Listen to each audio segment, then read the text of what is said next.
My name is Rachel Green. I'm 28 years old, and I was supposed to be married last summer. The venue was perfect. The flowers were flawless. The guests were already crying. But the groom? He never showed up. I stood there for 46 minutes, waiting, hoping, slowly realizing I'd just been abandoned at the altar, in front of 200 people. And instead of disappearing in shame, I did something no one expected. I married his brother. What started as revenge turned into something much more dangerous. Because sometimes, the only way to heal is to flip the entire story. And trust me, I did. Curious how it all happened? Watch until the end to see how betrayal turned into power and why love isn't always about happy beginnings but unexpected second chances. Don't forget to like, subscribe, and click the bell icon so you won't miss more real-life inspired drama stories that hit deep and stay with you. I had always imagined my wedding day as a fairy tale, the kind where love triumphs and everyone cries happy tears. For most of my life, I had been the planner, the perfectionist, the girl who always kept her heart safe until Ryan Parker came along. He was everything I wasn't looking for, yet everything I suddenly wanted. He was charming, wildly unpredictable, with a crooked smile that made promises he could never keep. But love has a way of making fools of us all, and I fell hard. We dated for 3 years. He proposed on a rainy Tuesday with a plastic ring and a speech so bad it made me laugh through tears. I said yes anyway, because when you think you've found your person, nothing else matters. The wedding was set at a vineyard just outside the city. White flowers, string lights, 200 guests. My mother sobbed when she saw me in my dress. My father, a retired judge, looked at me with pride and a touch of worry. He never quite trusted Ryan, but I did. Until I stood at the altar for 46 minutes and he never showed up. At first, everyone whispered maybe traffic, maybe nerves. My maid of honor, Jen, tried calling him. No answer. His best man, Mason, his older brother, paced behind the scenes, checking the parking lot over and over. Then the whispers turned to stares, pity, confusion, and finally realization. He wasn't coming. I stood there, bouquet in hand, mascara slowly slipping down my cheek, and watched my fairy tale dissolve in front of 200 witnesses. Mason was the one who stepped forward. He gently guided me out of the chapel, shielding me from cameras, questions, and gasps. We sat in the bridal suite while the world outside continued to spin, music still playing softly, champagne still being poured, as if my heart hadn't just shattered in front of everyone I knew. "I'm sorry," Mason said, his voice rough. "I swear I had no idea." I believed him. Mason wasn't like Ryan. He was quiet, composed, always watching from the sidelines like he was trying to fix everything Ryan broke. That night, I got one text from Ryan. Just one. "I couldn't do it. I'm sorry." No explanation, no voice, no goodbye. He disappeared like a coward into the silence he created. But silence doesn't last forever. And neither does heartbreak. I didn't leave the house for a week. The headlines were brutal. Runaway groom leaves bride in tears at the altar. Cold feet or cold heart, the viral wedding walkout. The wedding video leaked me standing alone, eyes searching, trembling hands clutching a bouquet that never made it down the aisle. People who didn't even know me called me heartbroken, pitiful, the jilted bride. Friends stopped calling. Some didn't know what to say, others picked sides, and I couldn't blame them. It's hard to comfort someone when you're just relieved it didn't happen to you. But Mason kept showing up. He dropped off groceries, handled the vendors, even returned the dress rental without a word. He never pitied me, never told me to move on. One afternoon, I found him sitting on my porch, 2 coffees in hand, a look in his eyes I'd never seen before. Not sadness, not anger, something in between. "You doing okay?" he asked. I laughed bitterly. Define okay. He didn't push, just handed me the coffee and sat beside me. We sat in silence for a long time until I finally asked, "Did he say anything to you?" Mason shook his head. He cut contact with me too, deleted everything. I don't know where he went. "Do you think he ever loved me?" I whispered. He looked at me, really looked. "I think he loved the idea of you." but he never deserved the real thing. The way he said it made something shift in my chest. I didn't know if it was comfort or something else. Then Mason did something I never expected. "I've been thinking," he said slowly. "There's a way to turn this around." I looked at him, confused. "What do you mean?" He exhaled sharply. "What if we got married?" I blinked. "What?" "Not for love," he said quickly. "Not right away, but for reputation. For you, for us both. Ryan humiliated you publicly, and whether you like it or not, our names are tied. This wouldn't just make a statement, it would flip the whole damn story." I stared at him like he'd lost his mind. "You want to marry me? Out of spite?" His jaw clenched. "Not just spite, but maybe, partly. You deserve better than being remembered as the girl left at the altar. Let's give them a story they'll never see coming." I laughed when Mason first said it, a bitter, hollow laugh that echoed off the porch and into the summer dusk. "You want to marry me," I repeated, "to fix my public image." Mason didn't flinch. "To fix both of ours, to take control of the narrative before it defines us forever."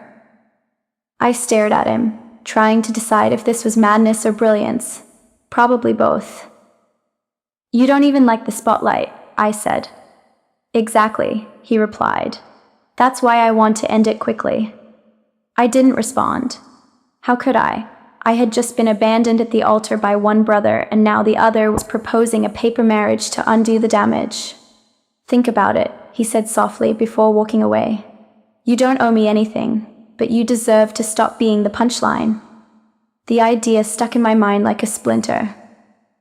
That night, I went down an internet rabbit hole. The story of the runaway groom had gone viral. Talk shows, TikToks, comment sections flooded with sympathy and mockery. Yikes, poor girl. He probably smelled red flags and bolted. Classic case of bridezilla karma. I closed my laptop and cried. The next morning, I met Jen for brunch. She looked uncomfortable, like she'd rather be anywhere else. "Look," she said, cutting her pancakes. "I heard Mason came to see you. He's been protective." "Yeah," I said, "he proposed." Her fork froze midair. "What?" "Not romantically, strategically." She raised an eyebrow. "And you're actually considering it?" I didn't answer. Jen sipped her coffee. "You know who you should talk to." "Who?" "Amelia." I frowned. "Amelia? Ryan's ex?" "She messaged me," Jen said. "Said she has something to tell you. Something she should have said before the wedding." Curiosity overpowered pride. That afternoon, I met Amelia at a small cafe downtown. She looked exactly like I remembered, cool, confident, and entirely too calm. "Thanks for meeting me," she said. "I'm not here for closure," I warned. "Good," she replied, "because I didn't come to apologize. I came to warn you." That made me pause. "Ryan," she said, lowering her voice, "has a pattern. He did it to me too. Disappeared before our engagement party. Said he needed space. Never came back. You're not the first." My stomach twisted. "Why didn't you say anything?" "I tried," she said. "He blocked me, and I figured you wouldn't believe me anyway." She slid a small flash drive across the table. "What's this?" "Messages, photos, audio, a trail of secrets. Use them or don't, but know this: Ryan runs when he feels small. And you? You made him feel tiny." I stared at the drive. Maybe Mason's offer wasn't crazy after all. Maybe it was survival. I watched the flash drive sit on my kitchen counter for hours like it might explode.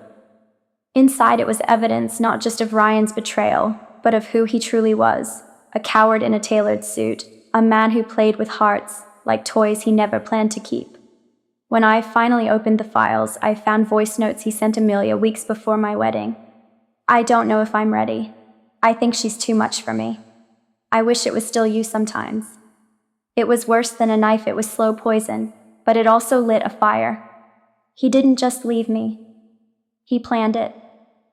He ran again, just like Amelia said, and no one ever stopped him because no one ever stood tall enough to block the door. Until now. I called Mason that night. "Let's do it," I said. He didn't ask if I was sure. He just said, "Okay." We met the next day in his office downtown. He'd already printed out a private marriage license application. "You sure you want this?" he asked, watching me sign. "I want control back," I said. "And maybe I want Ryan to choke on it when he finds out." Mason cracked the faintest smirk. There was no ceremony, no dress, no crowd. Just 2 pens, 2 signatures, and a quiet congratulations from a court clerk who didn't know the story behind it. Afterward, we walked out into the summer light as husband and wife legally, at least. The plan was simple. We'd keep it quiet, ride out the media cycle, and then part ways when the dust settled. It wasn't love. It wasn't a lie either. It was an alliance. We issued a quiet press statement. "Rachel and Mason Parker have announced a private union. They request privacy as they begin this new chapter." The world spun. Headlines shifted. New narratives formed. Bride abandoned at altar now marries groom's brother. Rachel Parker turns tragedy into power move. Some called me cruel. Others called me brilliant. But I didn't care what they called me. For the first time in weeks, I felt like I could breathe. But just when I thought things might calm down, a text came through from an unknown number. "You're unbelievable." It was Ryan. He was watching. The message from Ryan blinked at the top of my phone screen like a warning light. "You're unbelievable." I stared at it for a full minute, heart pounding. No greeting, no explanation, just pure venom. I didn't reply. Not because I was afraid, but because I wanted him to stew in the silence, the same silence he left me in on our wedding day. Let him imagine how strong I'd become without him. But Ryan wasn't one to stay silent for long. The next day, he showed up at my apartment. I heard the knock before I saw the shadow through the glass. When I opened the door, there he was, standing like nothing had happened, dressed in designer gilt and cologne that used to make my knees weak. "You're married?" he asked, eyes burning. I crossed my arms. That's what the statement said, didn't it? To Mason. Yes. His jaw tightened. "You don't love him." "Did I say I did?" I snapped. He blinked, caught off guard. "So what is this? Revenge?" "No, Ryan," I said coldly. "This is reclaiming what you tried to ruin. You left me at the altar. I'm just finishing the story." He took a step inside without asking. I didn't stop him. I was scared. He started pacing. The wedding. Everything. It got too real. "I didn't know how to tell you." "So you didn't tell me. You ran, like you always do." He paused, then turned. "But this marrying my brother? That's low, even for you." I smiled. "Funny. That's what people used to say about you." Ryan's eyes narrowed. "You won't last. You two are nothing alike. He's too rigid, too safe." "Maybe safety is what I needed all along." Ryan laughed, cold and bitter. "You're not over me. This is a performance, and I'm not playing along." He stormed out, slamming the door. I exhaled, my fingers trembling not from fear, but from fury. Ryan couldn't stand losing control, and he had just realized he'd lost it completely. That night, Mason came over for our photo shoot. We had agreed to post a few candid pictures online, nothing too flashy, just enough to make the marriage look real. As the photographer adjusted lighting in the backyard, Mason leaned close and whispered, "He came by, didn't he?" I nodded. "He's angry." Mason smiled faintly. "Good." Then, without warning, he slipped his arm around my waist. "It's time we give them a show they'll never forget." Click. The photo captured a perfect moment, not fake, not staged, but something strangely honest. And just like that, the game changed. The photo went viral. A simple shot, Mason's hand on my waist, my smile a little too real, his eyes focused entirely on me. The world ate it up like a rom-com with a plot twist no one saw coming. From tragedy to true love, brother of the year or secret romance all along. We didn't correct them, because the truth didn't matter anymore. What mattered was that Ryan's face appeared online 2 days later, visibly drunk outside a bar, yelling at paparazzi. The internet called it karma. But behind the headlines, things were shifting. Mason and I started spending more time together for the act, of course. Dinners, charity events, a friend's gallery opening. I knew when to laugh, when to hold his hand. We were convincing, maybe too convincing. One night, after a fundraiser, we returned to his apartment. It was cleaner than I expected. Dark wood, minimalist, the faint smell of pine and expensive cologne. He poured us wine and said, "We should start thinking about a timeline." "For what?" I asked. "Our divorce." I froze. "Right," I said, forcing a smile. "Of course. We'll keep the story going for a few more months," he continued. "Then separate quietly. Maybe announce we're still close friends." "Right," I repeated, but something in my chest tightened. Later, while brushing my teeth in his guest bathroom, I caught my reflection and realized I wasn't ready to let it go. I liked being seen with him. I liked how he pulled out my chair, listened when I spoke, and never once made me feel like I was too much. He didn't run. He didn't flinch. He just was solid, calm, steady. When I came out, he was on the couch, scrolling through emails. "Mason," I said, "why did you offer to do this?" He looked up. "Because I was tired of watching Ryan hurt people and get away with it." "But why me?" He hesitated, then said, "Because I always noticed you, long before the wedding." Silence fell. The air thickened between us, and then before I could speak he changed the subject, like nothing had happened. But something had. The next morning, a letter arrived at my doorstep, no return address. Inside was a single sentence, "Marriage is a game you're not equipped to win." No name, but I knew the handwriting. Ryan wasn't done. The letter stayed in my drawer for 3 days. Every time I opened it, the words jumped out like venom. Marriage is a game you're not equipped to win. Ryan was playing dirty now. He wasn't just bitter, he was unraveling. But the truth? I was unraveling too. The line between real and pretend had started to blur. Mason and I had built a story that looked so polished on the outside, I almost forgot it started with pain. He wasn't just protecting me anymore. He was there when I had nightmares, when I got overwhelmed by strangers calling me a fraud online, when my own thoughts started to circle like vultures. One night I had a panic attack in the middle of a gala event. It came out of nowhere. The room spun, voices blurred, the heat crawled up my neck like fire. I barely made it to the bathroom. I sat on the cold tile floor, gasping, shaking. Then the door creaked open. It was Mason. He didn't ask what was wrong. He just sat beside me, handed me a glass of water, and placed a hand on my back. No questions, no pity, just presence. Later, in the car, I whispered, "Thank you." He glanced over. "You don't have to thank me for being where I want to be." And something about that undid me completely. The next morning, I met Jen for coffee. She looked at me long and hard. "You're in love with him," she said. I didn't deny it. "I don't know when it happened," I murmured. Maybe it was the way he let me fall apart without flinching.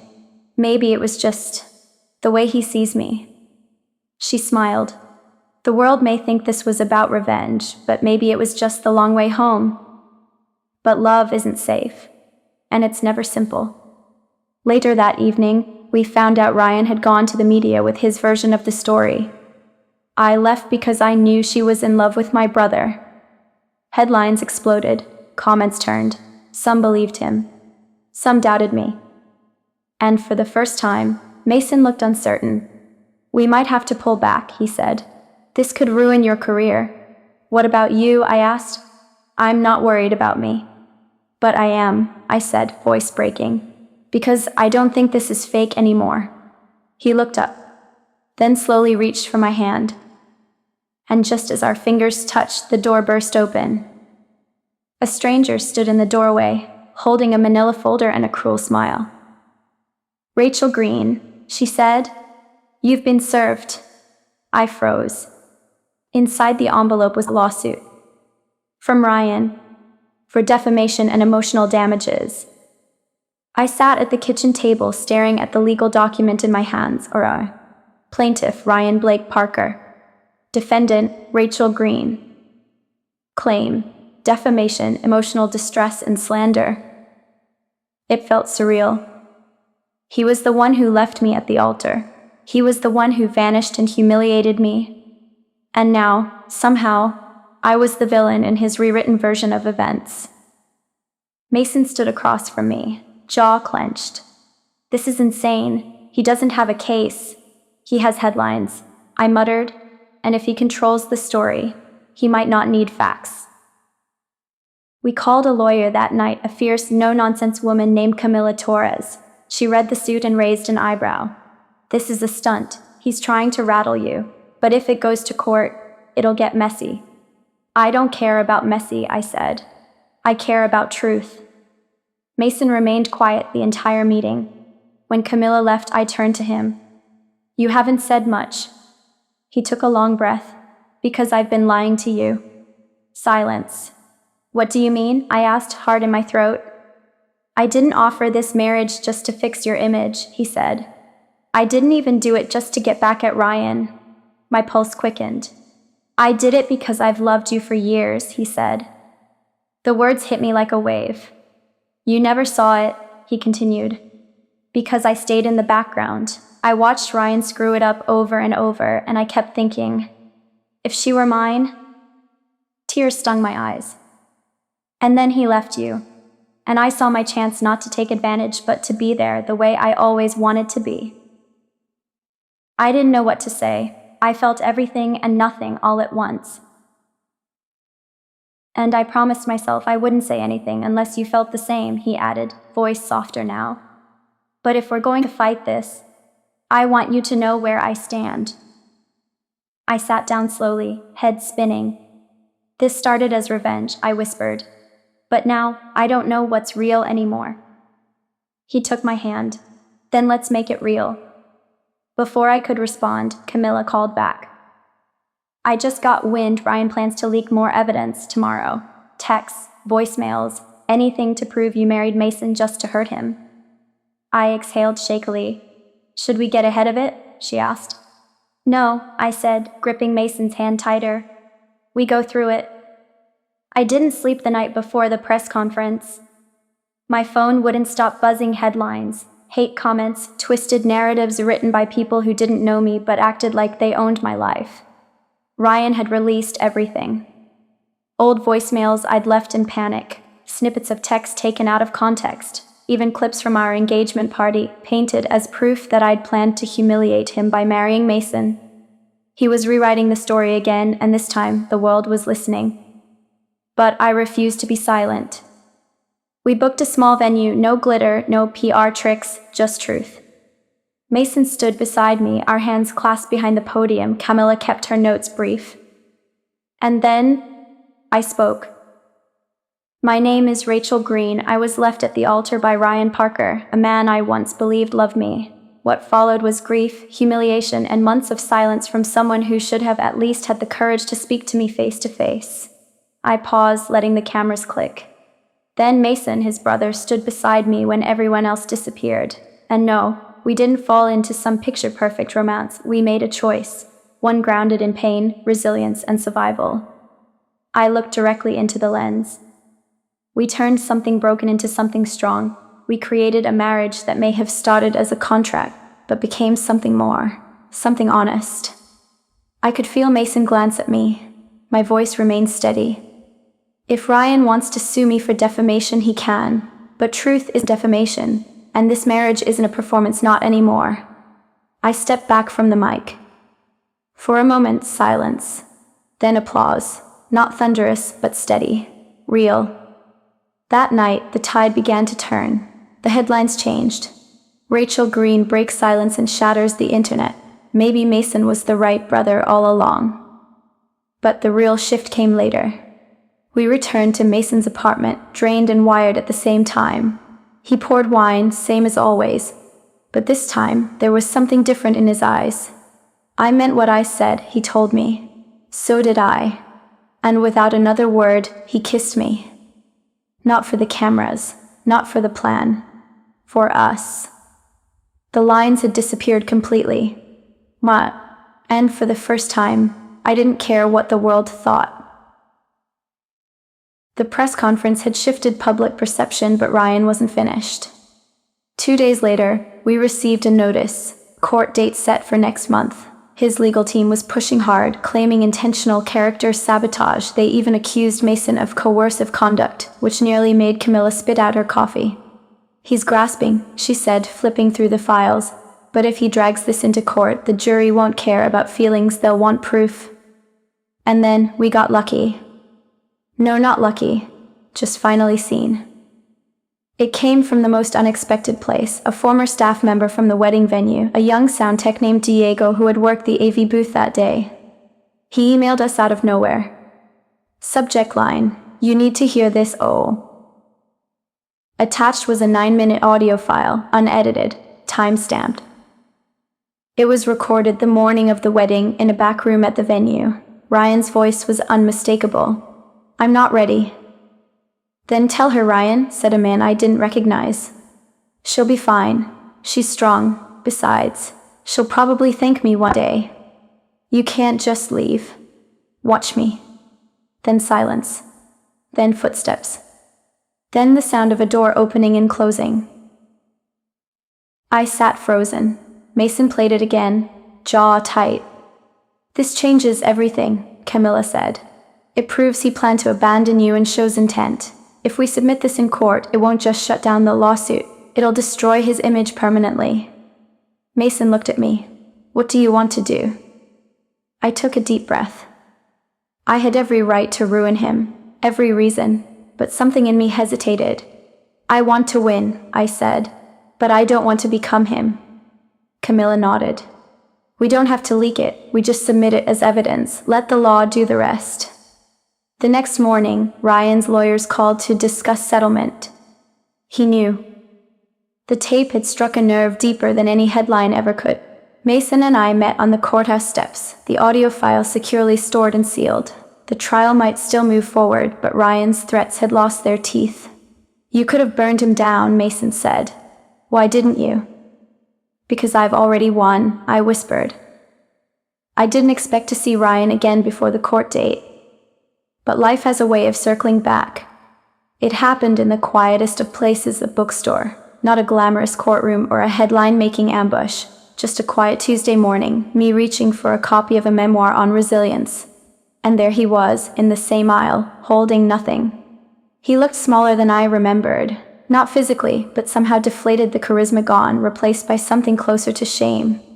"Rachel," he said, startled. I could have walked away. I should have. But I didn't. We stood in silence for a few seconds, surrounded by words neither of us had the courage to say for years. "You're really doing well," he said quietly. "You look strong."